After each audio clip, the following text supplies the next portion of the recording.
guys for killing trees, but this really seems to be the most straightforward way to give this information to people. I think it's information that everybody really should know about. Speak into the mic. Is that a little better? Hello? Hello? There you go. Yeah. I guess I got to be real close here. Okay. Pardon me?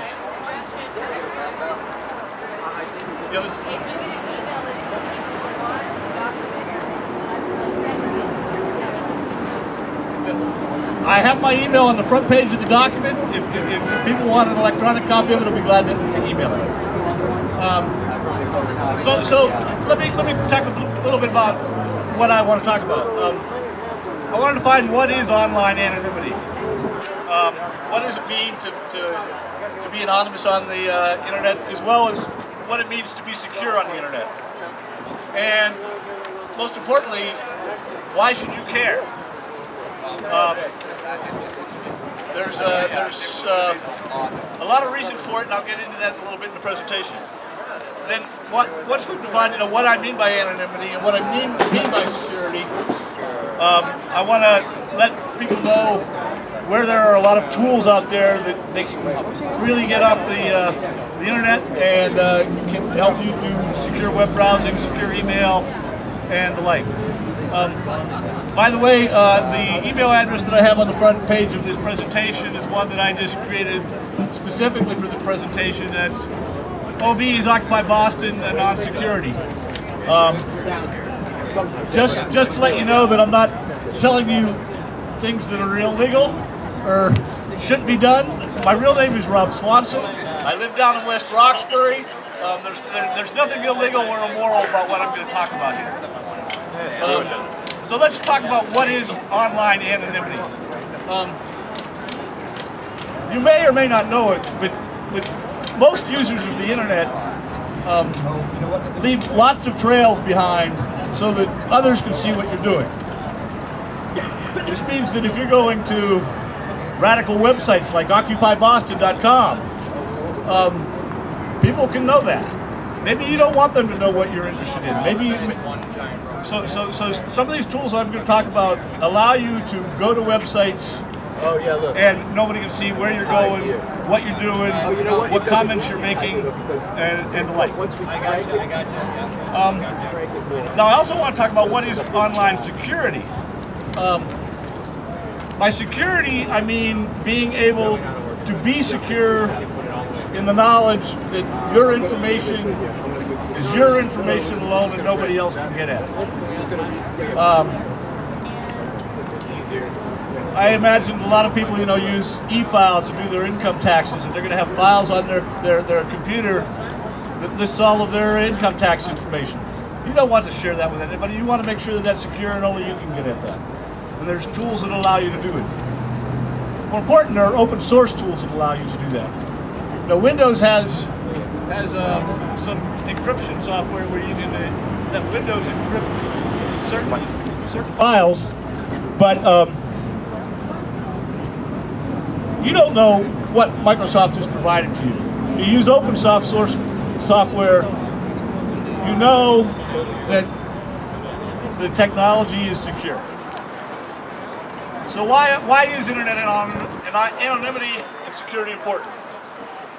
Well, Internet Protocol, which is basically the way this data goes back and forth across the Internet, Internet Protocol is inherently open. Every switch and router,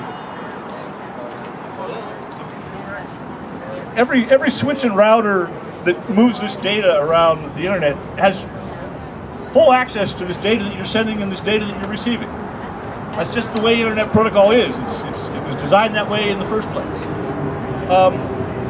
But more importantly, they are listening. I mean, if you take a look at the Patriot Act, the federal government, with just a letter, without a judge issuing a warrant, can ask your internet service provider what you're doing on the internet, where you're going.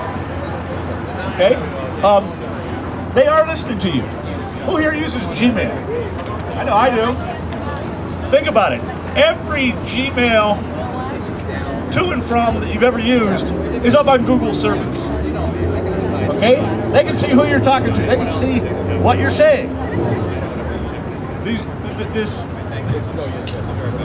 People sometimes don't realize how many cookie crumbs they're leaving as they wander around the internet. So what I want to let you know is A, you're doing this, and there's ways you don't have to do that anymore. I remember, there's the old saying that, when guns are outlawed, only outlaws will have guns. Well, the same is true for internet security and anonymity. If anonymity and security are outlawed, only outlaws are going to have anonymity and security. Now, believe me, there's some bad people using this technology. You think when Al-Qaeda is putting up their websites and communicating to each other that they aren't, like trying to be secure and be encrypted? No, there's bad guys doing this. There's drug dealers who use this technology. But just because bad people use this technology doesn't mean that you shouldn't use this technology. Because it keeps you secure and it keeps you anonymous on the internet. Okay, so first I want to talk a little bit about encryption.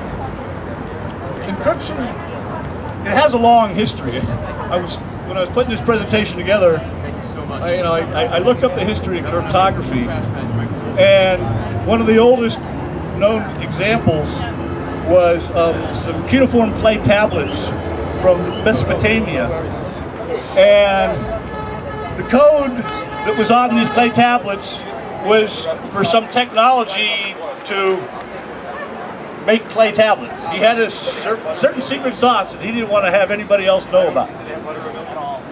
So it's interesting that it was actually financial security that is one of the oldest examples. But over history, encryption was used mostly for military and diplomatic reasons. We didn't want other people knowing, what our president and our diplomats are talking about, and our military commanders don't want to let their orders, get listened to by other people. So for a long while, basically, encryption was used for military and diplomatic purposes. And most of the ciphers that were used were fairly primitive by today's standards. They typically were what they're called mono-alphabetic ciphers. Anybody ever do the crypto clip that's in the newspapers where you have to try and figure out the phrase where sometimes the letter A is mapped onto the letter N and the letter B is mapped onto the letter Q? Well, most of the old-fashioned ciphers were some variant on that, where you had one letter in and you had a different letter out. Now, the hard thing about, one of the difficult things about these kind of encryption techniques is that both the encryptor and the decryptor have to have the same key. They have to know how to do this encryption. So just distributing the key to the cipher can oftentimes be difficult and be problematic. In the 1800s, one of my heroes, a guy by the name of Charles Babbage, he was one of the first to apply mathematics to breaking encryptions that other people had. He actually built one of the first computers, although this was a mechanical computer, not an electronic computer. But he built these mechanical computers to break the codes of the Russians in the Crimean War. But the interesting thing about Charles Babbage is he was one of the first to take a mathematical approach to trying to break ciphers. But encryption really became important once the telegraph and the radio came along. And that's because now all of a sudden your communications is out in the air for everybody to listen to. If you're sending a letter from person A to person B, you might hope that it doesn't get caught or listened to in transit, but you have some level of confidence that that's going to happen. But you know that if you're broadcasting something over the radio, that anybody who's listening in can listen to what you're saying. So using some of the mathematical techniques that were first introduced by Charles Babbage and incorporated by others, the telegraph and the radio kind of spurred some additional advances in encryption technology. There was another famous Brit by the name of Alan Turing. He's considered by a lot of people to be the godfather of computer science. He applied some computing techniques to breaking the Enigma cipher that the Germans were using to communicate to their U-boats in the Atlantic during World War II. And some might argue that his work was instrumental in winning that battle of World War II. But the big leap, I think, in encryption technology was when we started going with what is called public key encryption. As I said, historically, two people shared a secret key, and that's how you encrypted information, and that's how you decrypted information. And if anybody found that secret key, they're going to be able to read what you're trying to hide.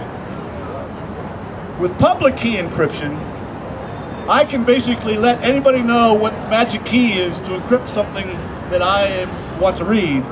Once it's encrypted, only my private key can turn it back into something that's readable. So I can give my key to anybody. They can send me a message that's now encrypted, and only I can decode it. Now, in 1991, there was an anti-nuclear activist by the name of Philip Zimmerman. He was out in Colorado, and he used to hang around on these BBS systems and communicate with some of his other no-nuke people. And he got a little worried that people were going to be able to read their communications, and maybe they didn't want to have the government poking into their business. Him being a bright guy, he had learned about public key encryption technology, and he wrote some source code that implemented all this, and he shared it with his friends. And so now all of a sudden everybody had this technology, and it was really cool. They could public key encrypt these messages to each other. They could talk about their no-nuke activities, and life was good. Well, then this source code got put onto the internet and suddenly distributed around the world. Well, the United States Department of Defense and the Department of Justice weren't too happy about that. They actually accused Philip Zimmerman of exporting restricted munitions for making this technology available. And he had these charges hanging over his head for 3 or 4 years before finally our government, in their infinite wisdom, decided that maybe this isn't a case that's worth pursuing. Because by then, basically the genie's out of the bottle. This technology, its source code is freely available, it's been distributed all over the world, and there's no way that they can put that genie back in the bottle.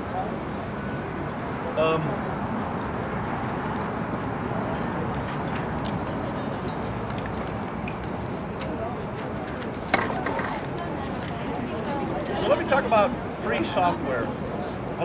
Let me talk a little bit about free software. And when I mean free, I want to use a quote from Richard Stallman. I don't know if anybody here is aware of who Richard Stallman is. He's just across the river in Cambridge. Started the Free Software Foundation, which gave us all of these GNU tools that you may see today. Linux is based on GNU. So if there's any Linux heads out there, well, it uses the GNU compilers and the GNU tools. I see a questionable look there. But the important thing to know about free open source software is the source code, which is basically the programs that a software engineer such as myself is writing, is the original thing that I create. And it lets another software engineer see what the program's supposed to do. Now, you don't have to be a software engineer to have confidence in open source software. You just have to have confidence that there are software engineers out there who are looking at this code and making sure that it's not broken. For instance, if I'm making some encryption software, if I don't provide the source code, I might put in a hidden backdoor where only I can look at any encrypted message because I wrote the code. Well, with the open source software, encryption software, you don't have to worry about that because there's other guys out there who are looking to make sure that there's no hidden backdoors, that there's no ways that this software may harm you. There are a lot of great free open source software packages out there that I'm not going to get into today. Anybody here use Photoshop? Yeah, well, there's open source equivalent called GIMP. Now, some of the graphics people out there will have these religious debates as to whether GIMP or Photoshop is the better tool, but there is a free open source equivalent to Photoshop. There are free open source operating systems. There are free open source development tools. There's this presentation that I'm presenting today, I created with LibreOffice, which is a free open source equivalent of Microsoft Office. Okay, you don't have to use these proprietary closed source tools. There are equivalents out there if you want to go looking for them. Okay, so let's get a little bit into the specifics of public key encryption and what it is and how it works. Now, I've got some bad news here. It's all about the math, okay? The good news is you don't have to know any math to use this stuff.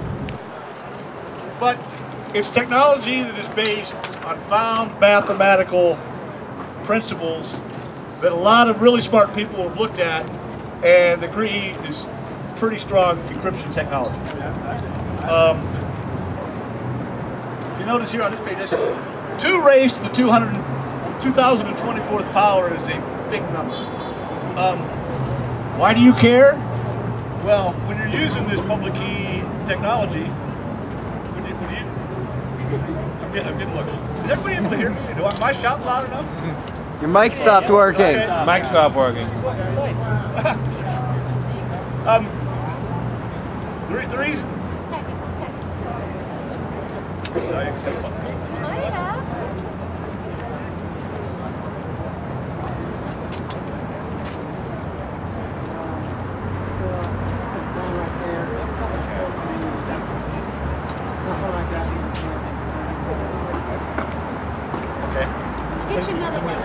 All right, are we on? Here we go. That sounds better. Okay, the reason I let you know that 2 raised to the 2024th power is a big number because that's the size of an encryption technique, a private key with public key encryption. Now, if somebody wants to try and use their really super fast computers to grind through every key so that they can try and decode your private messages, they're going to have to do a lot of grinding because they're going to have to try literally billions and billions, to borrow a phrase from Carl Sagan, try billions and billions of different keys to decode your messages. So PGP was originally developed by Philip Zimmermann, as I said, and was put on the internet in the early 90s. Anybody here listen to Prairie Home Companion, like Garrison Keillor? Woohoo! Yeah! Anybody remember his parody ads for Ralph's Pretty Good Grocery Store? That's where Philip Zimmermann got the name for Pretty Good Privacy. I guess I've already talked about this. It is free open source software. It's been replaced these days by what's called GBG, based on the same technology that Philip Zimmermann just developed, but this is another GNU project. GBG stands for GNU Privacy Guard. Freely available on the net. You don't have to have source code. You don't have to compile it. You can download binaries. It'll run under Windows. It'll run under Macs. It'll run under Linux. I don't know if there's versions for Droid out there yet, but I wouldn't be surprised if there's Droid apps in the works that use this kind of technology. Now, what does GBG allow you to do? Well, for one, it allows you to encrypt email and chat with somebody. So that if I want to talk to you in a chat room, you give me your public key, I give you my public key. We use those public keys to communicate to each other, and nobody else can listen to what we're talking about. Same with emails. You give me your public key, I can now encrypt an email to you, and it basically looks like a bunch of random numbers and letters until you use your private key to decrypt it. It can also be used to encrypt files. So that, using my example of my tax return on my hard drive at home, if I don't want anybody snooping on that, I can use the same encryption technology to hide this data. Unless you have my private key, you can't decode it. You can also use my public key to encrypt a file for me, and only I will be able to decrypt that file and get the original back. Now, another thing that GBG provides is the ability to digitally sign an email. And this is important because, let's say you and I are carrying on a conversation or having an email exchange. If somebody hijacks my account or hijacks my computer, they can suddenly masquerade as me. And you aren't going to know that you're not listening to me anymore, you're listening to somebody who's taken over my hard drive or my computer. By digitally signing anything that I send to you, I use my private key to create a signature. You use my public key to confirm that it actually came from me. Okay, so not only are we hiding the information, but we're verifying who the information is coming from. These tools that come with GBG also allow you to manage keys. They have, so that I basically have a database with literally dozens and dozens of different keys that I use out there. Now, whenever I want to send an email to somebody, I just pull up the key, hit a button, it encrypts, and away it goes. But key management is something that is also provided by these tools. It also allows you to establish trust in somebody's public key. I could put up, let's say you're Joe Blow at gmail.com. I can create a public key, private key pair for Joe Blow at gmail.com and put it up on one of these Gmail servers. Now anybody who wants to encrypt something for Joe Blow and only Joe Blow uses this key that I created, and guess what? I can see it and Joe Blow can't. Okay, with key management and key verification, if you know that the key up there for Joe Blow is valid, you say that I trust it. When you see that a key has a certain level of trust, it gives you more confidence that the key really belongs to the person that you're trying to communicate privately with. Is that as clear as mud? Okay, now there are some vulnerabilities to this kind of encryption technology. As I said, brute force attacks are possible, and by brute force, I mean you just get a bunch of powerful computers and you start trying every key possible, and hopefully you hit the right key, and now you've got the decrypted information. Fortunately, because we've got such strong keys these days, I mean, I don't even think the National Security Agency, with all their computers down in Fort Meade, Maryland, have the capability of doing brute force attacks unless they're really going after somebody bad.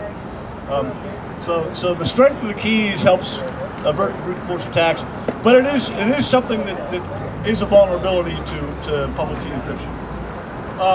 As I said, there also is the idea of, there could be hidden back doors. That vulnerability is pretty much mitigated by the fact that GBG is open source. Again, you don't have to be looking at the source code, you don't have to be examining it, you don't have to be a software engineer, you just have to realize that this source code is out there, other people are looking at it, and therefore you can have some confidence that, no, there are no hidden back doors. Now, one of the other vulnerabilities of GBG is something that people should be aware of, and that is weak keys. As I said, your key is basically this big number, but you don't want to remember a number for your key. You want to remember a password or a passphrase. I remember when I used to use old BBS systems.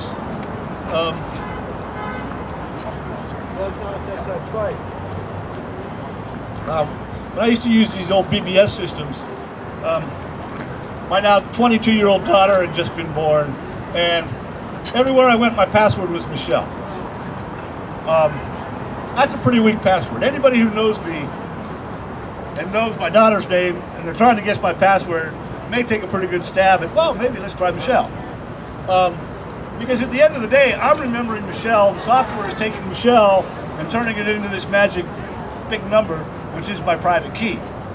But if I use something like Occupy Boston as a really groovy place, and I replace all the O's with zeros and mix it with uppercase and lowercase and have a nice long passphrase, it's going to be a whole lot more difficult for somebody to basically take educated guesses to figure out what my private key is.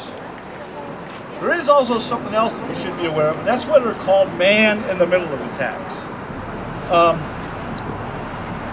And this is addressed to some extent by having a trust system in keys.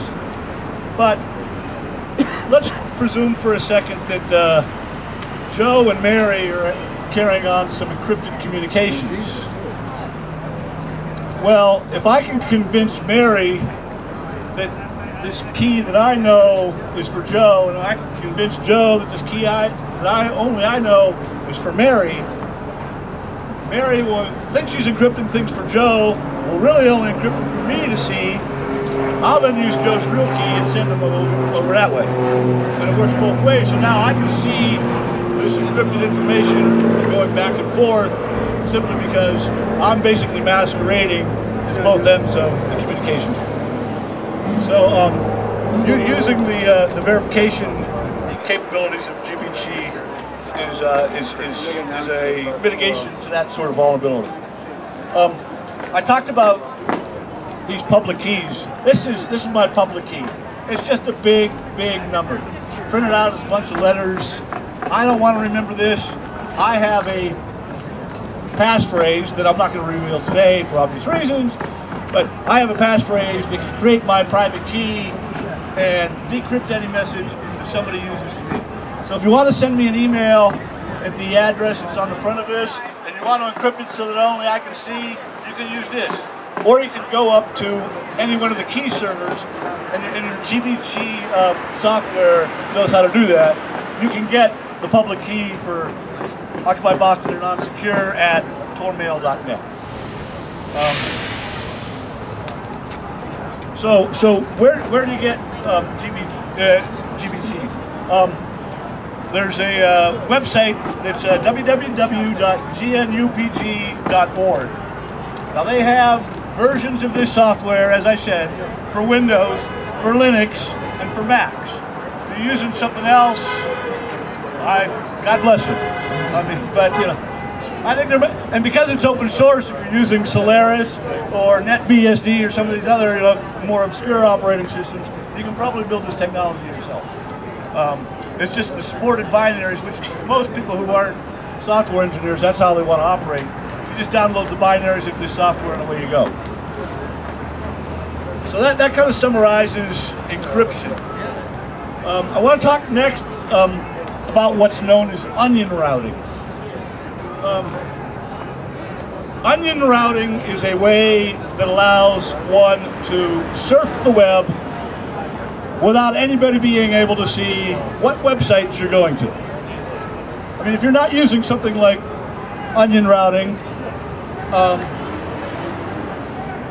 and for instance, my internet service provider is Comcast.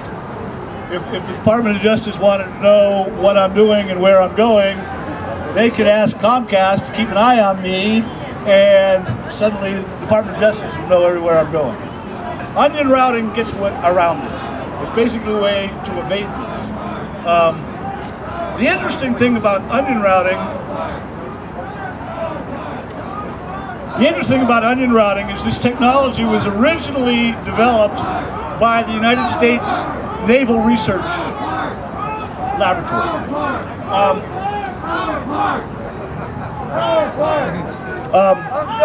We'll take a 30-second break to let these.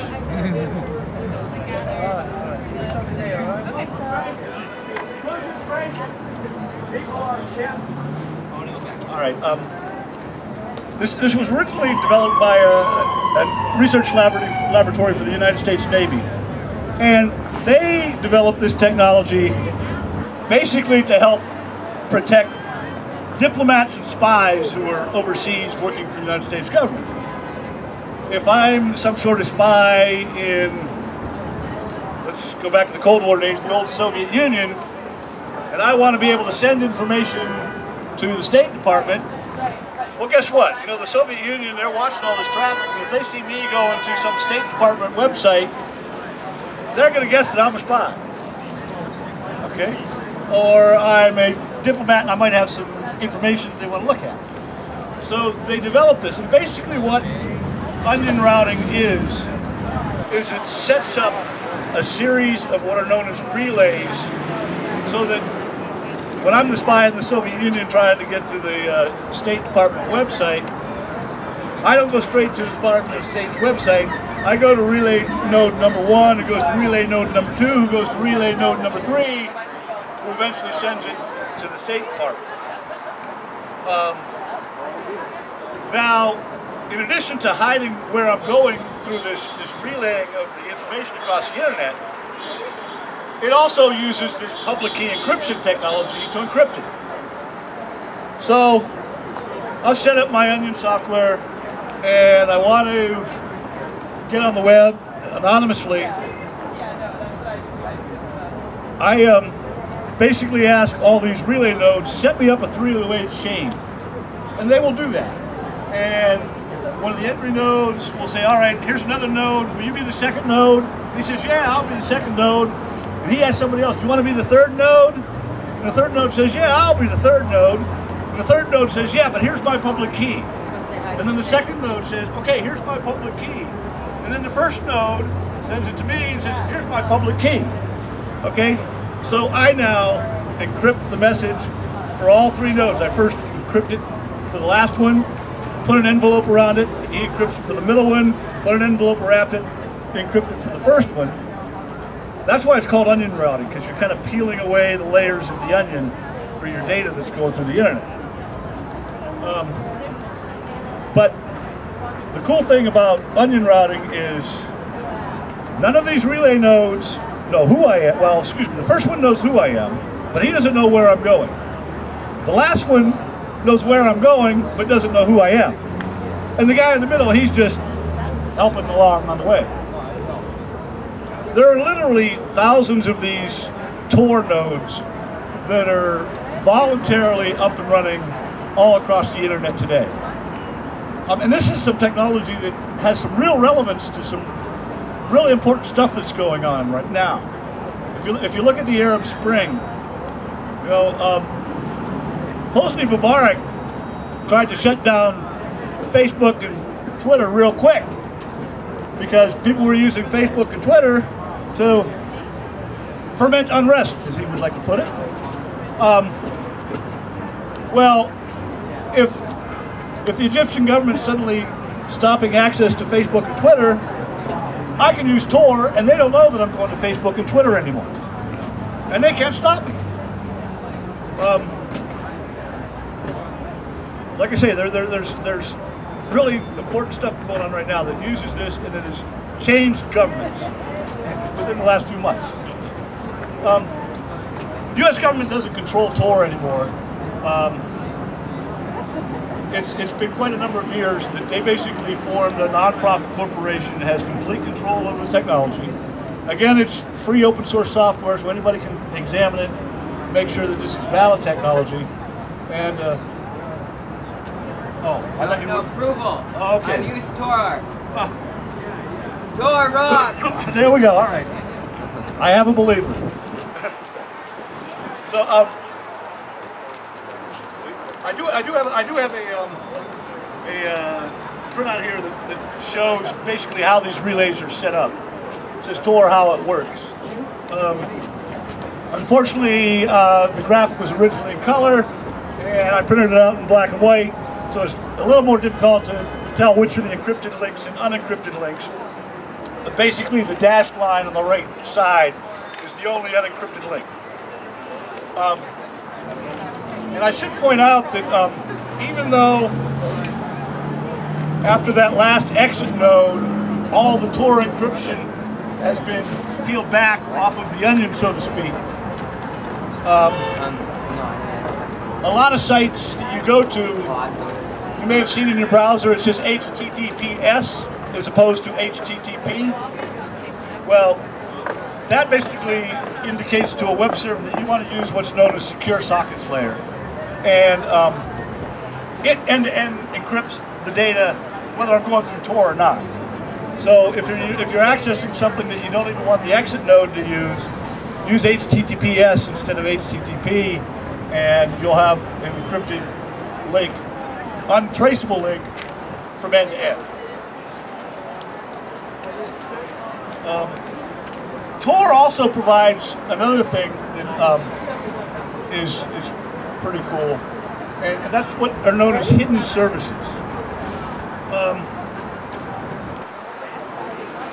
Let's say that I want to create a website that some people might not like and might want to take down, or they might want to raid my shop and see what's on the hard drive.